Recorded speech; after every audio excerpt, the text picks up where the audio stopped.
नमस्कार। आज आपण पारंपरिक पद्धतीने 1 किलो चकलीची भाजणी बनवून त्यापासून मस्त कुरकुरीत चकल्या सुद्धा बनवतोय। भाजणी बनवताना मी तुम्हाला वजनी आणि वाटी दोन्हीचं प्रमाण सांगितलं आहे। ह्या भाजणीपासून बनवलेल्या चकल्या 100% कुरकुरीत होतात, संपेपर्यंत नरम पडत नाही।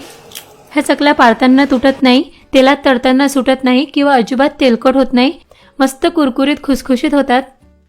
चला तर मग व्हिडिओला सुरुवात करूयात।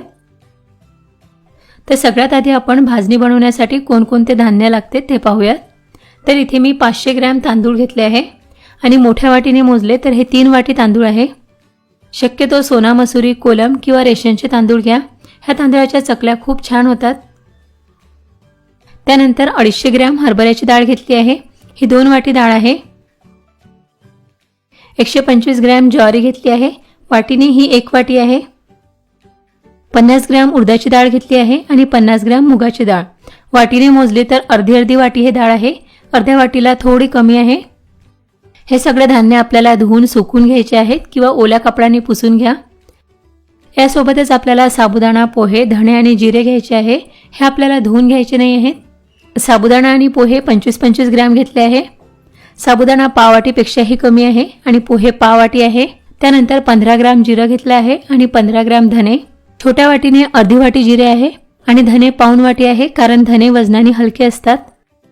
1 किलोच्या भाजणीसाठी हे सगळं परफेक्ट प्रमाण आहे।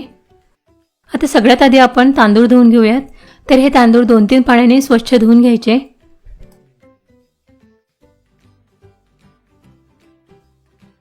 दोन 3 पाण्याने तांदूळ स्वच्छ धुवून मी चाळणीवर काढून घेतले आहे, यामुळे यातलं पाणी निघून जाईल। आता असा एखादा टॉवेल किंवा सुती कपडा घ्यायचा आणि त्यावर हे तांदूळ घालून घ्यायचे आणि हे तांदूळ रात्रभर घरातच सुकवायला ठेवा, सकाळपर्यंत हे अगदी कोरडे होतात। त्यानंतर मी डाळ घेतली आहे, डाळ धुवून नाही घेणार आहे, ओल्या कपड्यांनी पुसून घेणार आहे। हरभऱ्याची डाळ जाड असते, त्यामुळे ती सुकायला वेळ लागते, त्यामुळे ती अशी ओल्या कपड्यांनी पुसूनच घ्यायची। डाळ अशा प्रकारे हातावर घासून घेतली की डाळ स्वच्छ होते। डाळ पुसून स्वच्छ केल्यानंतर डाळ सुद्धा सुकायला ठेवायची। त्यानंतर आता मुगाची डाळ सुद्धा ह्या ओल्या कपड्यानेच पुसून घेऊया। तर अशा प्रकारे आता सगळे धान्य कपड्यानेच पुसून घ्यायचे।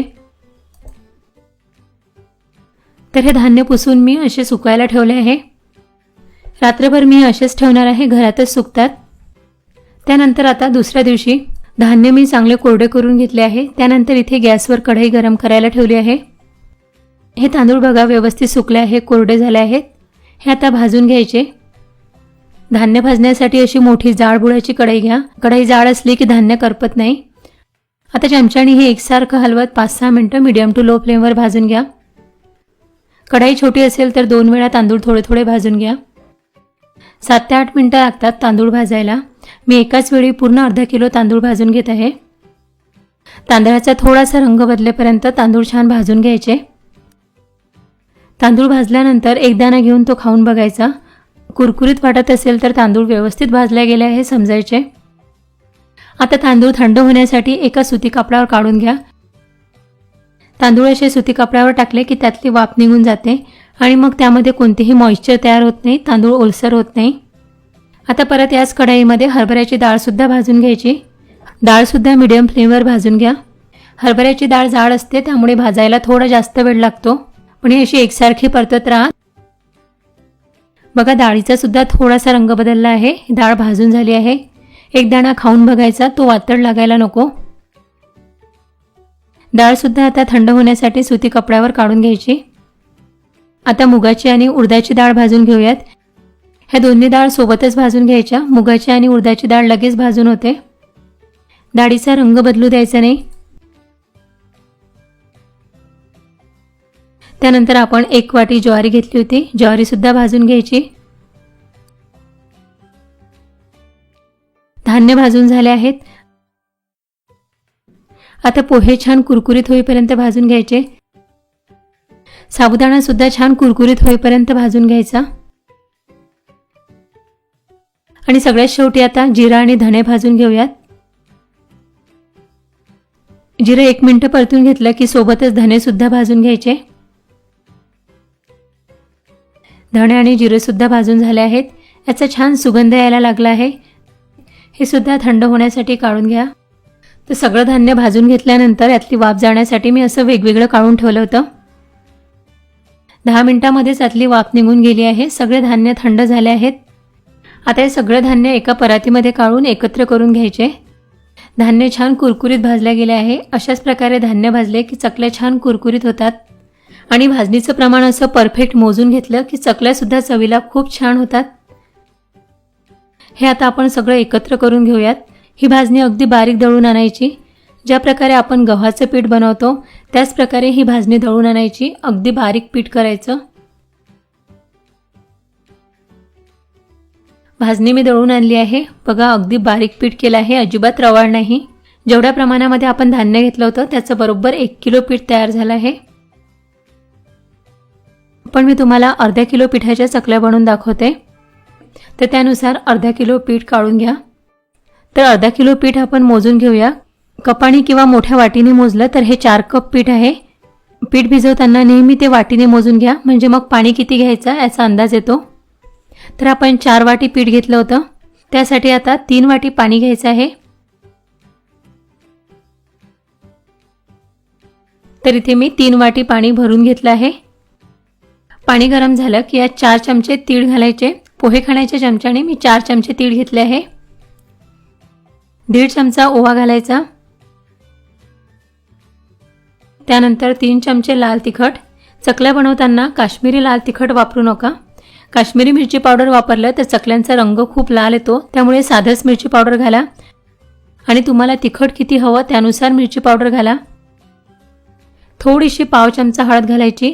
हळद जास्त घातली की भाजणीच्या चकल्या वातळ येतात, त्यामुळे हळद अगदी कमी घाला. पाव चमचा हिंग घाला. चवीनुसार 1 ते 1.5 चमचा मीठ घालायचं. आणि आता सगळ्यात महत्त्वाचं आहे तेल. तर आपण 4 वाटी पीठ घेतलं होतं तर 4 चमचेच तेल घालायचं. जर तुम्ही अशा प्रकारे उकळ काढून चकल्या बनवत असाल तर तेल कमीच घालायचं. जास्त तेल घातलं तर चकल्या मग तळताना खूप तेल शोषून घेते, तेलकट होतात आणि वातळसुद्धा होतात. आता हे सगळं व्यवस्थित मिक्स करून घ्या आणि पाण्याला उकळी येऊ द्यायची. 2-3 मिनिटांनी पाण्याला उकळी आली आहे. आता गॅस बंद करून घ्यायचा. यातली वाफ निघू द्यायची. यातल्या 1-2 वाफा निघू द्यायच्या. त्यानंतर यामध्ये पीठ घालायचं.